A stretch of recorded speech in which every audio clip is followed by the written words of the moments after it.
I feel like, especially with mental health, you can have changing diagnoses and you can go through good patches and bad patches, and it becomes less about disclosing maybe I have depression or I have this, and more about disclosing experiences you've had.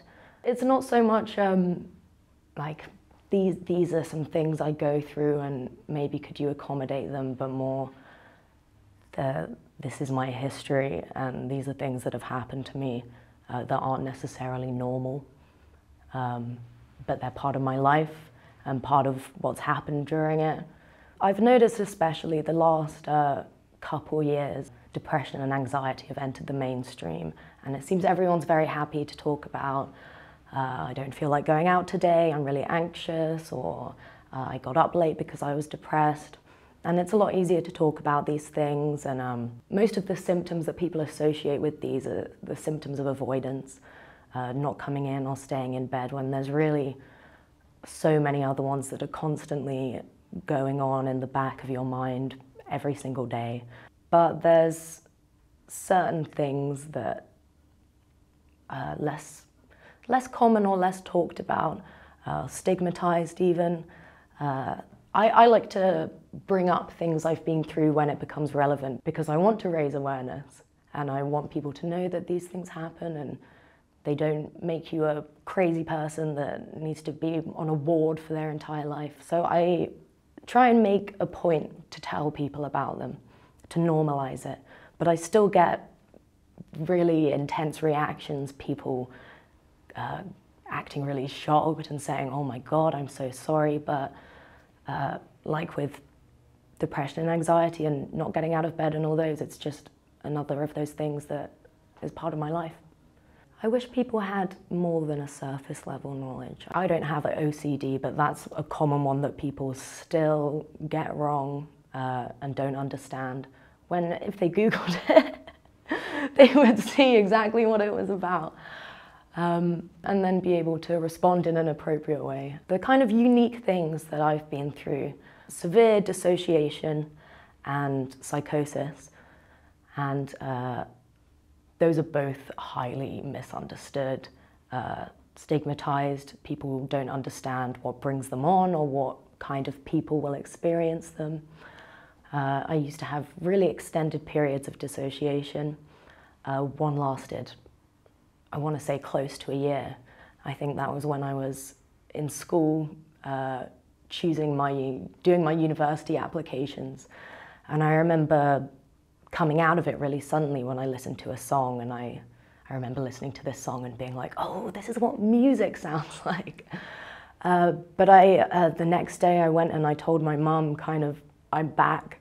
I'm no longer out of my body. Like, what have I missed? Because you could get amnesia with it as well. And my mum had no idea what I was talking about. She said, what do you mean you were gone? We talk every day. You go to school. We cook. How can you have not been in your body? It can be difficult to explain and complicated, but I wasn't there. I was just on autopilot. I remember looking at my university applications and thinking, why did I choose these subjects? I'm not even interested in these. It was just me on autopilot, making all the decisions that were easiest to make, just going through life, doing all the things that were expected of me without thinking or knowing what I was doing in any way. Dissociation is very common and people experience it every day. Just walking or driving to work, you can blink in and out and you're where you were supposed to be without remembering your journey. But if you go through stress or trauma, severe depression, this dissociation can be triggered when it's not supposed to be triggered. Yeah, it can last, as I've said, years even. It can last a couple of minutes. There's methods you can learn to get out of it. So I haven't experienced it now in maybe 4 or 5 years because I know the signs, but it's still something that I have to be aware of every day.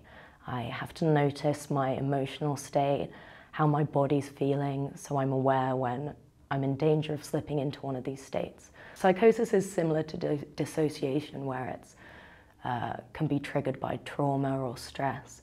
A lot of people think psychosis is only experienced by people with schizophrenia, but it's experienced by people with bipolar, severe depression, anxiety, borderline personality disorder. It can really be triggered in anyone. It's not, I think it being associated with certain diagnoses and conditions is harmful because people see psychosis, delusions, and hallucinations as something crazy. It's not talked about, and when it is, it's often in a very alien way.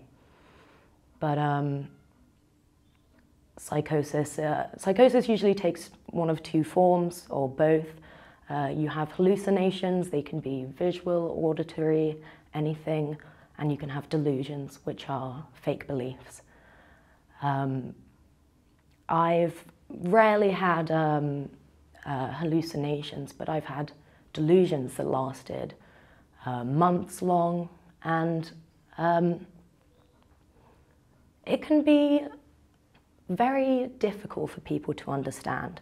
People see mental illness as events that happen, such as with depression, staying at home, with schizophrenia, having a psychotic break. But you can live with these things and still go about a normal life, like with dissociation and being on autopilot. I've had paranoid delusions that people were after me, I was in a simulation, and I'd just be going about my life like normal. I'd be going to school, talking to my family, trying really hard to act normal even, because I thought that if, this is hard to explain, if you're having paranoid delusions, you're constantly afraid of the people around you and what they might do to you. So the symptoms include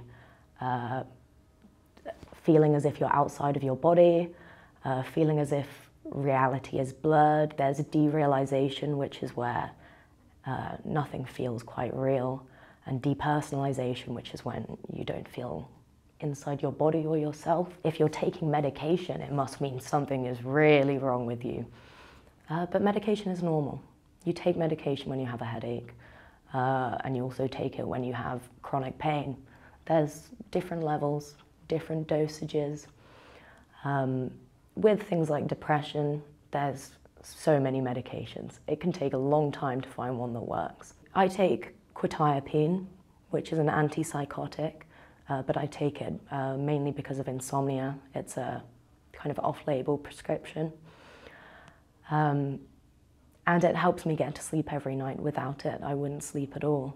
But one of the side effects is I'm always tired. Depression already makes you tired all the time. Because I take this medication, I'm tired constantly. It's a struggle to get out of bed, it's a struggle to move around. I have to summon energy to do everything, but it's something that I'm happy to live with, because it means I can sleep at night, and it means I can go about my day in a normal-ish way.